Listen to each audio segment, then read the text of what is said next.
उद्धव ठाकरे आज हिवाळी अधिवेशनाला हजर राहणार आहेत। विरोधी पक्षनेते पदाबाबत अध्यक्षांशी चर्चा करण्याची शक्यता आहे। उद्धव ठाकरे विधान परिषदेतही उपस्थित राहणार आहेत। अधिवेशनामध्ये पूर्ण वेळ उद्धव ठाकरे बसत नाही अशी ओरड सत्ताधाऱ्यांकडून केली जात होती आणि आज उद्धव ठाकरे हे अधिवेशनाला हजर राहणार असल्याची माहिती समोर येते। अद्याप विरोधी पक्षनेते पद हे या ठिकाणी भरलेलं नसल्यामुळे या संदर्भात आता अध्यक्षांसोबत ते चर्चा करण्याची शक्यता आहे।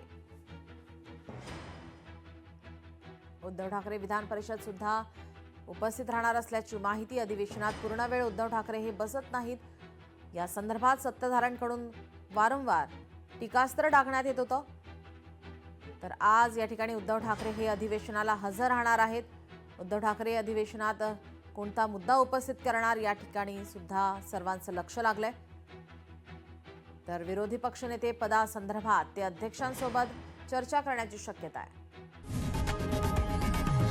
लोकशाही मराठी ऐका, पहा, जागरूक रहा।